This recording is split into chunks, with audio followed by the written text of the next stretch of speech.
Hey guys, it's Matt and Joe with VMP's Tuning Tuesday, Season 3, Episode 4. 4. Yes, 4. 4. 4. 4. 4. So, I went to Cars and Coffee on Saturday. And, well, I drove down there on Saturday. I went to Cars and Coffee on Sunday. Man, I didn't know that thing was such a big deal. Because you invited me, but I didn't go. I was like, you guys are nuts. You're going to get up at like 4 in the morning. No, we went Saturday night. Saturday night. So Saturday, well, more accurately Saturday day. We drove down Saturday, stayed in a hotel, and... Oh, so you guys went all out. Yeah. Oh. And then we just went out Sunday morning to the show and then came home. Well, I know they were, like I said, they were doing... Of course, I knew they were doing the Cars and Coffee. I didn't know it was that big of a deal. Mario was trying to get me to come down because they did the unveiling of the Vanilla Ice's Fox body that I did. Well, I tuned it. And then, so he's like, you got to come down and, and watch the unveiling. And I was like, he's cool, but I didn't know that was still that big of a thing. And then Mario was sending me like pictures, and there was just thousands of people there. He's like, dude, there's people that flew in to see this car. I'm like, huh? Yeah. Why? I didn't go to see that car. I just went because I know. I'm just saying it was a West Palm huge, Cars and Coffee. Like I saw some kind of like aerial photograph of the parking lot, and there wasn't a single parking spot. It was just like we're full. Yeah, it's jammed up. Like there's nowhere to park. We sat in line for like an hour to get in. Man, there's so many people. Yeah. So, next time we will be going much earlier. You need more brightnesses? I need more brightnesses. There you go. So... We got our internet bill paid in full. Yes. Yeah. For now. And that's Jason Roofer? Roofer? Rover? We'll go with that one. Rover.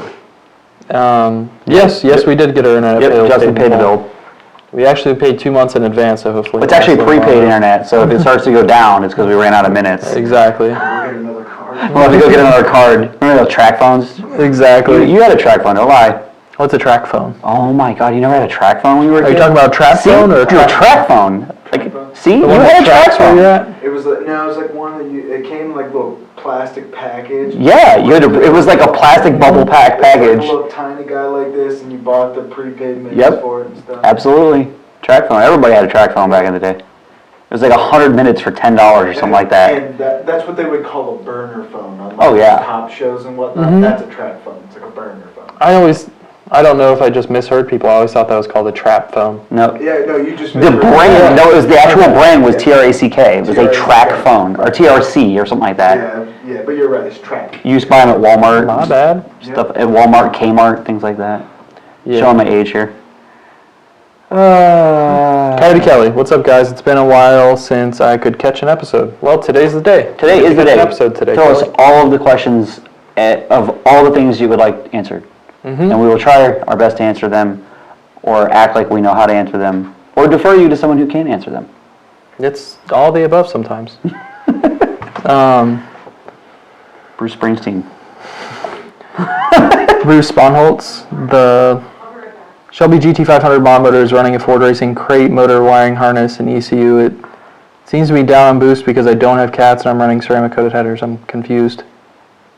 Well, they'll do that. If you get rid of the cats and you do headers, you will lower the exhaust restriction, and therefore boost is a measure of restriction, so easier in, easier out. Yeah, but I don't know what his question is? Or how he's quantifying how it's down on boost. It's like he's answering his own question, right? But not actually posing one. So I'm confused. See, old people's tech. See? NA Stan gets it. We say old tech. There are kids that hit the save button on their computer all the time. Is. Yeah, the struggle. Listen, I grew up playing Oregon Trail. You think I didn't? You didn't. You off of a DOS-based computer? No, think I didn't no. do Listen, that? I had the Apple-based computer that was a black and green dot matrix computer with the 5 1/4. With the little keyboard like built into it. It was the screen and the keyboard all in one. Yeah, everyone had that. I always died of dysentery. Even people born in 2005 had that. I just wanted to go hunting all the time. Just go around and shoot bears. Well, that's all I wanted to do. Bears and bison. Yes. Yeah. Depending on what part of the country you're in that far. D-Man Dimitri, I thought I responded. The log looked decent. You didn't tell him about the 12 degrees of knock? Get out of here with that bullshit. I'm just kidding. Arthur, what's your guys' take on degreeing aftermarket cams versus not degreeing them? Is there a huge power difference? That depends on whether you're talking about something that has TI-VCT or something that doesn't have TI-VCT. Correct. And if it does have VCT and it's been converted to non-VCT, then yeah. Then you have to. It kind of depends. This has always been my take on it. There is a huge variety of inconsistency in the factory cam gears, stuff like your old 2 valves, 3 valves, 4 valves, stuff like that. And you lock out 3 valves. There's a big inconsistency in cam gears and stuff like that. So that being said, if you have, Joe might cringe on this, but it's just like, if you have a bolt-on car and you're throwing cams in it to have the cams in it, it's probably not the end of the world if you don't degree them. Just put the damn cams in. If you're building a race engine and you need precision, you need the accuracy from one bank to another, you're trying to get the most horsepower possible out of that combination, or you have any kind of risk of a piston to valve issue, then you should probably degree the cams in. Yeah, I was going to say, get with the cam manufacturer and see if these are cams you legitimately have to worry about valve clearance issues with, because then you got to make sure that if your stock center line, or where your cam gear puts the center line, or the center line, where your cam gear puts the center line can change whether or not you're going to get PTV issues. So you need to make sure that it's set at the right center line so you don't get PTV issues. Generally you can see 2, 3, 4, 5 degrees from one side to another. Is that the end of the world? No. No. Well, I mean, in the TI-VCT stuff, it's 1 to 2 degrees. Very floating around anyway, right? Yeah. So it's the world. I mean, I've been putting cams in Chris 15 years or whatever, so it's like, I look at it as out of hundreds of cams that I've installed or the shop installed or whatever, I mean, I've degreed probably 20% of them. So. Topper Harley. Anyone else got 2 phones playing in their head? My man. I want to say that's E40. E40 2 phones? Ooh, yes. Okay. Yes, I think it is. Confirm that we are correct with that. One for the plug and one for the... Oh, good times. Coyote Kelly, do you think the GT500 blower will become a common swap like the Trinity was back in the day? I really don't think it will be, because the 1819 cars are direct injection. That blower will not fit on their cars. Correct. The only thing it has a chance of fitting on is a 15 to 17 or an 11 to 14 car. Until someone machines some DI plugs. Yeah. It's coming. You know it's coming. Someone is going to figure out how to plug the damn holes. So they're going to make like little, they'll end up making like a machined aluminum things that are in the same shape. I guess that's the way it always works. It's like anytime someone comes out with any kind of technology, someone figures out how to put it right back to the caveman era again. Yeah, it's like, oh, yay, we made this great engine and we put this decent blower on it. All right, well, I have this shit engine. Let's put the decent blower on it instead of spending the money on a really good one. I know. I feel like the GT500 blower is optimized for its package and what it was designed to do. Yeah. You get outside of that, and it's just kind of silly to put it on anything else. I mean, we made 900. Yeah, I mean, it's on boost. A stock blower. At the end of the day, it's boost. Yeah, 900 on a stock blower. Yeah. On a 9.5 to 1 motor, keep that in mind. Yeah, and I'm not saying anything bad about the blower, but 21 pounds is 21 pounds. Oh, I know that. And that engine, it's not... Any other blower car 21 pounds doesn't make power like that. No. So that's that engine specifically, whether it's the heads cam and displacement that's doing it, you wouldn't make 900 wheel at 21 pounds. I'm telling you, I cannot wait to see what these do with compression. 11 to 1 Coyote. Like an old school, I shouldn't say old school, a Gen 1 or Gen 2 Coyote, you're not going to make that power at 9.5 to 1. I need someone to hurry up and blow theirs up so we can build it, because I want to see what one does with 12 to 1. Ooh, baby. And then... Corey Pete, any plans on making track passes with Track Attack? The transmission's kind of iffy on that car. If we were to be making track passes with it, we'd probably need something a bit more robust. Which is funny, because his name is Track Attack, but he doesn't do much track attacking. No, he tax the dyno a lot. We're going to change his name to Dyno Attack, because that's about all that car gets used for. It's just not optimized for the track. Even if we took it to the track, it's not going to do anything impressive. It'll do decent, but it's a stick car. Right. So it's like you really have to have a stick car set up for the track for it to do well at the track. So I said it's not going to 60 foot. You're going to have to shift it, and the ET is not going to match the trap speed. No. I mean, it'd be I guess we could have some fun with some trap speeds, but Yeah. Who the hell does that? We have Coyote Kelly. I have a 1977 Atari home computer and about 4 other Ataris. I don't have an Atari. I do have an Atari 2600, the old wood grains. Yep. Like the Pac-Man Yep. and the Space Invaders and what was that, Home Run Baseball? Snake. I got all that. I don't have Snake. Got Q*bert. I got all them games. They're up in the closet. Yep. And then Johannes Breed. Have some to ask, how do you keep up with blowers? Probably asking. I have something to ask. How do we keep up with blowers? What do you mean by keep up with blowers? How do we keep up on the technology? Maybe try and reword that or something. Don't quite understand. It's what we do. That's what. Yeah. Oregon Trail is taught. Oh God. I would be a terrible boater if I had to use a wagon as my craft. See, look at the life lessons that Oregon Trail taught us. They also taught you that if you have money, you go a hell of a lot farther than if you don't. That ain't wrong. I'm just gonna tell you, because last time I checked, the blacksmith or the what was it? Not the blacksmith. What was the lowest one? It was like the woodworker or something like that. You were the farmer. Like, you were not going far. You had $4 to make it across the country. There weren't too many red light districts for you to make some cash. Nope. I can't remember the lowest one. I don't remember what it was. I just know the banker was the top. And then we've got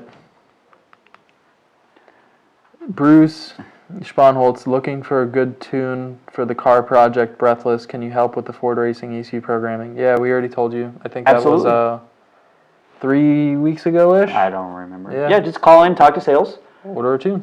You can talk to, we now have a third sales guy, as we said. You can talk to Paul. You can almost hear how tall he is through the phone. Yep. and it's because he sounds like he's far away from the receiving end of the phone, right? He is a giant person. And then, so talk to Paul or Steve or Joey, and they will take your money, and then we will send you a tune. And you'll be happy. And we got Bobby Williams, Joe 2020. I like it. Oh, I like it. I don't want that burden, though. I can't get political. Yeah. I can't get political. Ruiz Irvin. Hello, I'm thinking of buying the VMP Gen 3R Supercharger and wanted to know how much horsepower will I gain out of it with stock everything else. Lots of it. Hate this, dude. Joe, you will answer this man's question. So, we'll make a variety of assumptions here. Completely stock car, 93 octane, manual. You'll be going from 650. 385 to 395 horsepower wheel to about 600 to 650 horsepower wheel on 93 octane. If your fuel quality is really happy, it may make as much as like 670 to 700, but that's usually only on cars that have exhaust modifications. Do not burn our building down if it doesn't. Yeah, it's like I don't even feel like doing a comparison right now. Some cars make power, some cars don't. That's the easiest way to describe it. You're going to add 300 horsepower, or, well, not 300. Add 200. Almost. You're going to add 200, maybe minimum. 250. And then Andrew Vincent, what would you choose, ported Boss 302 or ported 18 intake for NA build for future boost? That's for a Gen 1 motor. It depends on what it's going in. For most setups, I just choose an 18 intake manifold. I would too. The packaging is a lot easier. About the only thing that I would pick a 302 over an 18 would be a Century car. And even then, that's kind of... Yeah, even then, I don't know that I would. If I was looking for that old school look and I wanted a under intake manifold mounted alternator that was going in a swap car, then I'd do a Boss 302 manifold or a Cobra Jet. And then we got Nastang. Speaking of cam gear stuff of the sort, have you seen any GT350s kill a cam phaser? Stupid Shelby guys always having to worry about something, and this is new trend. A Shelby guy, they are truly a different breed. You're not wrong. Yeah, actually, it's funny you mentioned that. I have a good friend of mine, the guy that owns the Camaro. Mm-hmm. He also has a GT350, and he had it out at Sebring, and all of beating the hell out of it, and then he's got popped up all these codes, and it's cam phaser over advanced, cam timing out of sync, shit like that, and running like hell, and off to Ford it went. So That sucks. yeah, I'm guessing that they built a road race car, but it just seems like that not that many people actually beat the hell out of them. So I feel like there's a fair bit that do, but I don't know. I don't see too many. Anyway, he beats the hell out of his, like, for what it was designed for. He truly road races the car, and he has a good bit of problems with it as far as stuff like that. sadness. Yeah, it's had chains put in it, and so it's had all kinds of stuff. All right, you got this one. What? You Who's got this? Slab Shack. Slab Shack? Yeah, fire away. How much improvement can head porting do for GT500s? Well, that depends. Are you running this at 12 pounds? Yeah. Or are you running it at 26? So, as we said, boost is a measure of restriction. So, when you open the head up, your restriction goes down, your boost goes down. The inverse of that is you can always just shove harder. So, because the object is to fill the cylinder. So, you can free up the flow and lower boost, or you can just shove harder, more boost. So, at the end of the day, generally speaking, ported heads work really well under two scenarios. One, you're limited to how much boost you can make.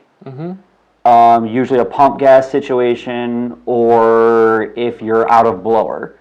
Because by lowering the boost or freeing up the restriction, you help the blower become more efficient. And the other situation this comes in handy is when you're trying to swing for the fence.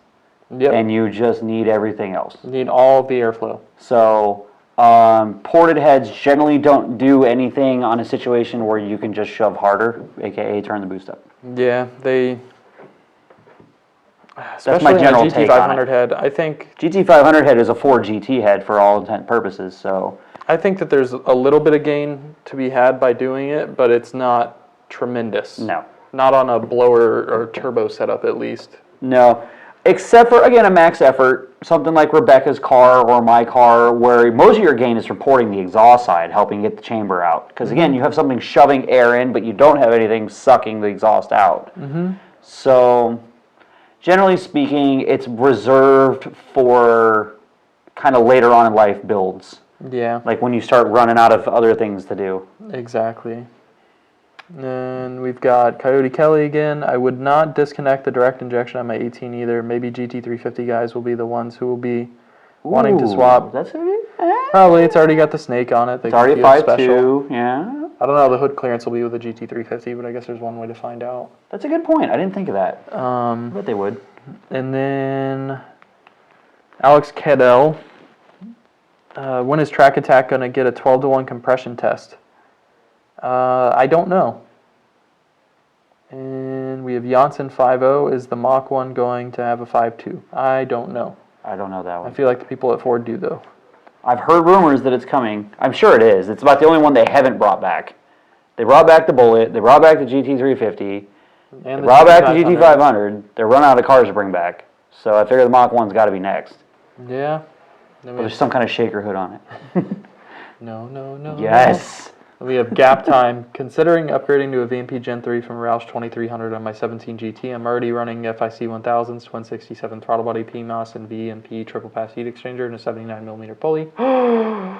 Can I see decent gains stuck with 93 in Boostain? Yeah, but frankly, I don't think if you're just going to be running 93 in Boostain, I don't think you should even worry about it. Just run. Yeah, I don't feel. We'd love to sell you a blower. But you're not going to use it. You're not going to. I feel that the price to power gained is not worth it at your level. If I were you, I'd look into something like E85, buying a fuel system, and maybe upgrade the injectors to something a little bit bigger, so when you make more boost down the road, you have enough injector. Now, if you're going to turn this thing up big time, and you know you're going to turn it up big time, then you could get the blower now. Yeah, and I mean, even then, I'd still rather see better octane if you're looking at turning the blower up. Yeah, for sure. I'm just saying if you want to do some preventive maintenance. But even then, I'd rather you spend the money other places first. Yeah. Nonsense part swaps need to really stop. Oh, God. By the time you spend the money swapping something that wasn't supposed to be swapped, you might as well have bought a kit built for your application. Agreed. Yeah. I assume that's in reference to putting the GT500 blower on like an 11 to 17 car. Yeah. He kind of agrees with us. Yeah. And then... Victor Xavier, since we're talking about cams, how much improvement do L&M intake cams make on an NA bolt-on Coyote? I noticed them on our website. I don't remember. You've done some, right? Yeah, 10 to 20 horsepower. Okay, that sounds about right. For some reason, I was thinking 30, but I think that's the boosted applications. Yeah, that's boosted applications where you're doing the Yeah, so intake 10, only. 20 wheel horsepower when they're dialed in right. Yeah, and then... Which I one are we keep on? losing our point. Oh, there it is. HP Revolution. Can you install a methanol injection kit in an aspirated 50 GT? You can, of course you can. It's not going to do anything really, unless you have the world's most terrible fuel. Yeah, I think that's just silly. Spending Yeah, $400 there's not really on any application. So methanol injection does two things. It adds octane and it cools intake air temps. Neither one of those is really a problem on an NA application. No. So it's not really worth it. I wouldn't bother. I'd spend the money somewhere else. Yeah. Put it in a piggy bank and save for a blower or a turbo. And it's gone. And it's all gone. Slab Shack rec orders. Are the GT500 single blade throttle bodies still coming or canceled? So we have throttle bodies for GT500s. I don't know which ones you're referring to being coming or canceled. And then Coyote lots. Kelly. Duty S, the 2600 is where it's at. Is there any new Chucky videos in the making? We haven't recorded anything for Chucky. No. Chucky did his little burnout for Wyatt there. Mm-hmm. So we had to...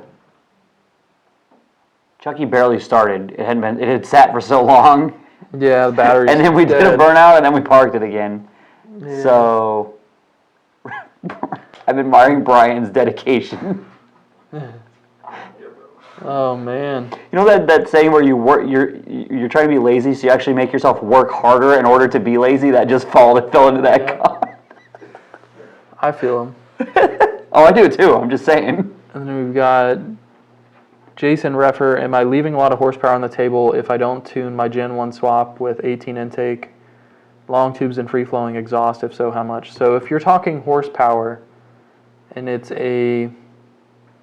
let's say it's a Gen 1 Coyote swap and you're not tuning it for an intake manifold, you're actually leaving a lot on the table because the factory rev limiter on a control pack is 7,200 RPM. I don't even think it's that. I thought it was... It might be 7. I thought it was 7.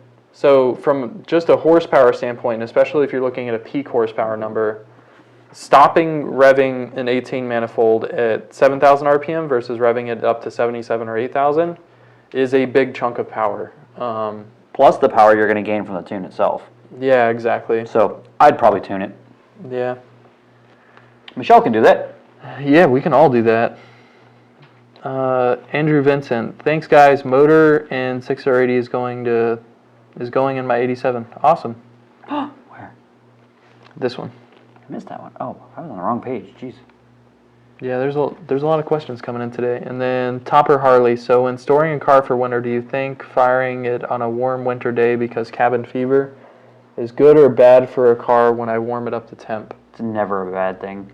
Yeah, I mean... Anytime you can spin it over and it moves oil through it and moves fuel through it and brings it up to temperature, burns off the condensation in the crankcase, go for it. Yeah, just don't, I don't know, stand on the rev limiter while... Yeah, I wouldn't do that. I would just start it and let it run and warm up. And I mean, Chris, we used to do that. I'm from way up north, and that's what you did. You used to go out and you had certain vehicles. You had to go out and start the car. If you put your good cars in storage, and you would go out once a month, and you had them on battery tenders, and you go out once a month and you start all the cars and you let them run until they warmed up. About a half an hour, and you go shut them off. That's what you did. Yeah. So. And then we have Yusuf Bukamad. Yourself. I don't know. And then, how much max wheel horsepower can a Coyote Gen 3 can handle? Ooh, that's debatable. Yeah. Depends on what kind of fuel. Depends on what kind of boost. Yeah. There seems to be a lot of turbo guys on E85 making 1,000 anymore. I wouldn't. I don't know. I wouldn't try to push it that hard. I wouldn't. But here's what I would do. I would be willing to do 1,000 on a turbo and an E85 if I had the money sitting in the bank to go buy another damn engine. Yeah. Because it's not a matter of if, but when. Yeah.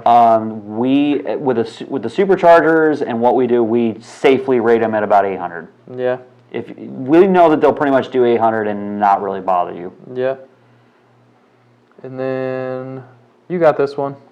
NA thing again. Yeah. I got about 10 track days on my GT350, over 200 autocross runs. So far, so good. 21,000 miles. That's pretty good. Yeah. Yeah, I don't know what. Like I said, Brian's really hard on stuff.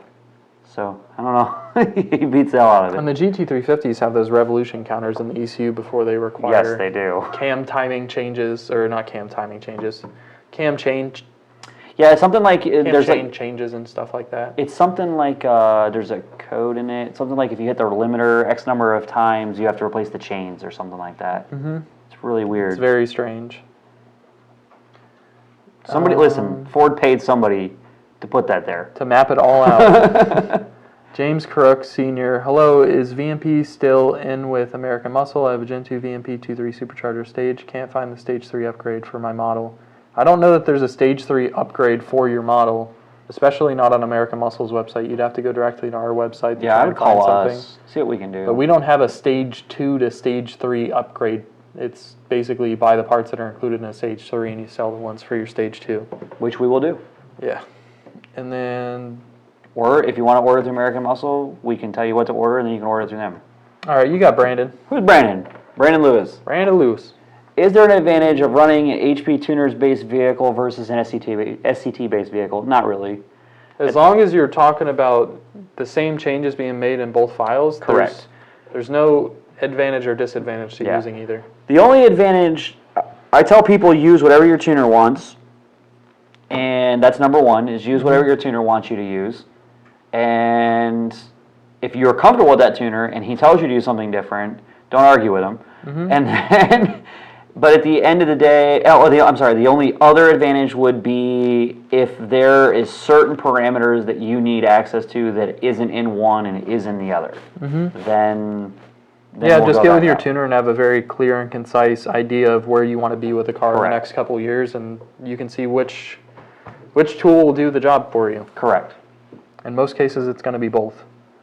And then Ian Guthrie, probably the wrong place to ask this, but what options are out there for getting 600 plus NA from a Coyote? We were just talking about this. We were just talking about this. So I can tell you exactly how to do that. Yep. E85. Yep. 5.2 XS. Yeah. 600 horsepower. Done. Yeah, but it's just make 600 wheel, but no. Probably 600 motor. It's certainly doable. I mean, it is certainly doable with enough RPM and enough compression. Anything's possible. So I mean, the advantage. 600 horsepower, 410 pound-feet. Hey, it is what it is when you're revving it that high. So as far as options, yeah, I mean, that's going to be a custom thing. Other than like Joe said, you could buy that XS motor, which we're talking about the Ford Racing 5.2 XS. Yeah, we're talking about the 5.2 XS Ford Racing motor. I think it's like $18,000. No, I think it's more than that. Is it? I think it's 22 or 25,000 now. Well, it's pretty expensive. You could buy that for sure, or you can just have any of the engine builders. We could probably even point you in the right direction. Have an engine builder put you something together. It's certainly doable. It's just not the normal, and it's certainly not cheap. And you're going to need all the octane for it to make that at the wheels. Yeah, you're not going to do that on pump gas, that's for sure. And then we have Kevin Dosty, 2015 Mustang with Gen 3 and free-flowing exhaust, and ID1050X is also a better radiator, lower temp thermostat, tuned by you on 93 octane and boosting, and currently running on 85mm pulley. Is there any more room to pulley down? Stock block E85 isn't available in my area. So if you're on a Gen 3 and an 85mm pulley and you're just running 93 and boosting, you have to ask yourself, do I want to risk it for the biscuit? Well, he's just saying 93. Oh, he did say boosting. No, yeah, 93 boosting, sorry. So yeah, you got to ask yourself if you're willing to risk it for the biscuit. If you're not, then leave it alone. That kind of goes back to what I said earlier. earlier. If you're okay with it, make sure you got money sitting. Then make sure you got the money sitting in the bank. Yep. Or a credit card with that available credit. Yep. It's one of those things where you can go pretty far on 93 and boosting, but it's not God, and you're going to find the limit one day, and you're going to be sad. Yep. Especially if you're not prepared for it. Johannes Breed, how do you keep up with technology? This was that blower guy. We're just constantly buried in it. I mean, we do it every day, of course. The only way to keep up with it is to keep up with it. Yeah. You can't just sit on the sidelines and wait for shit. Well, like I said, we're buried in stuff every day. We're tuning, so there's constantly new combinations. We're learning new things. Customers are messing up new things that we've never seen before, and diagnosing things that we've never seen before. And then people are coming out with new vehicles, and you just got We're to dive getting in. them and playing with them. You know, I take the 2020 the new GT500 for example. It's a new car. We're gonna get one and start hammering on it and see what it does. I mean, And doing the thing. There's no real way around it. And we have slab shacks, rec orders, factory bolt pattern single blades. So I think the throttle bodies that you're referring to, like the 160, 173, those were not factory bolt pattern. We have other throttle bodies that I guess we're done with the 163. The 137 is the only one that's fighting us. Yes, the 163R Yeah. is fine. Yeah, so I guess hit us up and we'll try and get you either a link to the product or give you an idea of when it'll be available. Sting at it. And then we have... What's up, Mr. Joe and Matt? Yeah, right? What's up, Joe? The man says, what's up? Light ceilings. Lots of very bright lights. 4 LED lights. 3 larger LED lights and a ceiling fan. What looks to be medium speed. Yes. It looks to be medium speed. Then we have Lewis Almada, sorry. Hey guys, from experience, cars dropping power past 6K, the going back up as RPM goes up, really valve float, tune, valve spring, shims, what has the best solution? If you have ran into it. So we need to know what the setup is, actually. Yeah, I need to know your setup. Are we talking about a turbo setup? See what you're talking about. Generally, valve float will not recover as RPM goes up. It's going to get progressively worse. True story. Something that goes down and then comes back up can possibly be ignition. So I'd need more information. And then we have Coyote Kelly. What are y'all's thoughts on David Van Voris making like 1,000 on a stock Gen 3 Coyote and breaking the record? I think he got lucky. It also seems like the Gen 3 is a hit or miss on the engine. So the car making 1,000 on a stock engine, will they do it? I mean, probably. Absolutely. They'll probably do it for at least a few times, but it's one of those things where the rotating assembly is what's going to be your limiting factor, as well as is the stock sleeve going to support it? And keep in mind, there's a huge difference between dyno poles and then pulling the car down the road. Mm-hmm. So there's that as well. I want to say the guy he's talking about does race his car, but by that same token, just because it's lived a few times doesn't mean it's going to live forever. Yeah, and that's something that you have to accept when you're doing just stuff because like that. one person or a couple people have done it and got lucky does not mean that you should be doing that and then get upset. Yeah. Well, I don't understand. This guy's stuff's still together. Yeah, well, his might blow up in 2 passes. It kind of takes me back to I did this turbo Cobalt SS back in the day, and back then the factory sleeves. Everyone said the factory sleeves were good to 450. Mm-hmm. So he's like, and I talked to the customer and I said, I really just want to leave this at 400 because the sleeves are good for 450. Mm-hmm. And he's like, well, ZZP and such and such and such and such, they've all made 450 on the stock sleeves. I want 450. I said, fine, okay. At 449, it spit a sleeve out of it. Right there on the 449, poof, I went, ugh. I tried to tell you. And then he's I don't understand, everyone else makes 450. On different dynos, dude. I told you I wouldn't. Yep. Luis Almeida. Hey guys, from your, same thing. And then Lewis again, agree with you on that, Matt. Friend with Gen 2 plus turbo, currently having the issue I had on my Gen 1 turbo and fixed tuning. He's still skeptical, thinks it's valve springs. Yeah, I mean, like I said, turbos are hard on valve springs because of the back pressure on the exhaust valve, for one.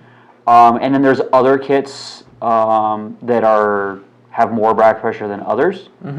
Some early on kits were terrible about it. You know what I'm talking about. I'm not. Yeah. But I'd have to see the graph.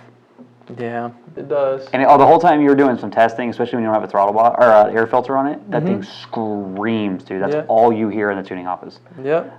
Brian's like, yep. She a loud girl. She is very loud. It's almost like a lightning. Yeah. I would say it almost sounds like a lightning on the dyno. But the difference is I'm at a lot more blower speed than the lightning's at. Yeah, that's true. Lightnings make a whole lot of noise at not a whole lot of blower speed.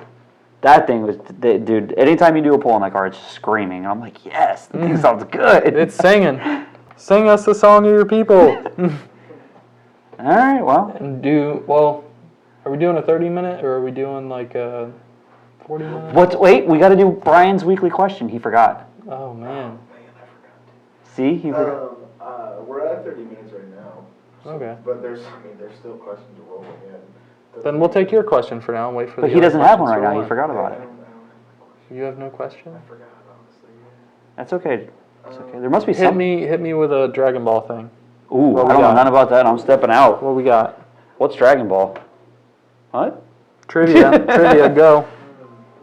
Check me. How does Raditz kill the farmer in the beginning? Ooh, that is a good one. I don't know what the hell you guys are talking about. Pick him up and choke him? No. What? The farmer shoots a bullet at him. Oh, the ricochet? Catches it and flicks it back at him. I like it. Amazing. It sounds like some Crocodile Dundee I haven't stuff. seen that in forever. Amazing. God, that's forever. That's beginning of Z. I can sit here on the stool and say I have never watched a single episode of Dragon Ball man. in my entire life. I've never watched 5 minutes of Dragon Ball Z. It's a good time. Yeah, well, you spend 8 hours just on the Frieza fight, so. Yeah. Unless you get Kai. I never did that style. My daughter loves it. I can't do that. It's all good. It's all good. She's all about the anime stuff. Not everybody gotta like it, but I do. And what we got going on over there? Any more questions, or should we call it? Yeah, no, I mean, like I said, there's tons of questions rolling. Oh, wow. Fire away then. Yeah. Come at me, bro. We'll just bring it to the people. Jose ain't got nothing but time, baby. Doing it well. Oh, actually, most of these are comments. Man, they bamboozled you. Yeah. Sorry, guys. It's all good. There was one on this one. I'm just gonna spend. That's because the internet's working today, so everyone's like, "We gotta get our question in before it goes down again." It's sadness. You guys just gotta hold up. Brian's pasting some questions into our little doc here. Oh, what we got? Oh, we got one. I'm not sure what this is. Junkyard LSs stay together at 2,000 horsepower. No, they don't. God damn it, no, they don't. And that's Turbinator Lou. Obviously, he's being sarcastic, but Yeah. I'm just saying, my God. No, they don't. What's sad is you might be being sarcastic, but there's someone out there in the world that has a bow tie emblem tattooed on their left, the left of their chest. It's like, Do you remember, I want to say it was either Lights Out or Radio versus the World, and it was one of these crazy-ass cars, and they trashed their motor, so they threw a Junkyard 5.3 in it and tried to compete because they didn't have a spare motor, and it blew up the very first pass. They were trying to go like, this is like a legit, like a 4-second car, like a 4.0 car, God. and they tried to make rounds with a 5.3, and it didn't work. And I can't remember who it was, but I laughed so hard. I'm like, I give them credits for trying. Yeah, they tried. We got Coyote Kelly. I totally agree. He went ahead and pulled the motor to be safe, but I seen them blow at less than 700 before. I honestly think the Gen 3 is hit or miss, and what day Ford built the motor. Yeah. I don't think it's necessarily hit or miss that they're good or bad engines. I just think it's hit or miss on whether or not what happens in the cylinder upon that specific day is enough to just barely push it over the edge. They're not forgiving. How No. about that? When the conditions are right, they're fine. Yeah. But As with most things. yeah. But, well, I mean, can you blow up a forged motor? Yes. Absolutely. Yes, you can. But what I'm saying is if you have a forged motor and you rattle it one time, Typically, it's going to be okay. Generally going to be okay because the piston can handle it versus something like that, something that's got a brittle piston or a brittle rod, you rattle it just one little pressure spike, that's it, it's done. Yep. Bow. It just kind of comes down to that. It just seems like, I mean, I get what he's saying. Sometimes you get the one that's built on Friday at 5 o'clock, but... I don't think that really works that way anymore with machine-assembled engines. No, it's an old wives' tale, but... Yeah. There is truth in most stereotypes. This is true. that myth got started somewhere off of truth. And then Topper Harley, everyone is chasing Snowbat and his Snowballed. And his claim 680 wheel horsepower. Stock bottom end and now 80. I guess he's talking about the Cobalt stuff? Snowballed? Probably. I'm not sure though. Jeez. And then forge bottom end and stock bottom end. And then SPT performance, if it doesn't sound like an air raid siren, what's the point? Agreed. And most of our customers would probably agree with you there. Dude, it's like we're in the tuning office that I can tell whether you have the air filter on or off. Yep. It is night and day difference. That thing is so loud. Yep. All the testing. Like if I had an 18 and I put Odin on it, I would probably never run an air filter. Like I would trash the engine just so I could hear the damn blower. I haven't added up all of the different sections I have for all the dyno testing I've done on our 18, but I'm fairly certain it's over 120 dyno poles. I'm sure. I'm fairly certain. That poor car. Whee! I feel that it's not Otis or Osis anything. But all right, we're gonna call it. No. It's 228. 228. There's no new questions on my form here. Sorry if your question got missed. We will Ask us still next answer week. it though. We'll make Michelle answer them. Yeah, or Mike's probably. Mike was in there. Yeah, if Mike's in there, Mike can get Mike's you. usually really good at that. Mm-hmm. He's in there kicking Kicking trolls. trolls out. But yeah. Oh, they're saying white cobalt? White Cobalt SS. Yeah. Man, That's cool. Good luck. I don't know how the That's hell a they're lot of making power. that much power on a stock bottom end. Well, let me rephrase it. The bottom end's not that bad. Like I said, it just spits the cylinders out of them. Mm-hmm. I'm just saying, Out sleeves. this is back in the day. Back in the old days. It was 450 and knocked a sleeve out of it, and I did it at 449. So, but this is before E5 was really a big thing, so this was pump gas and methanol. But with that, we're out of here, kids. Have a good Bye. week. We'll see you next Tuesday.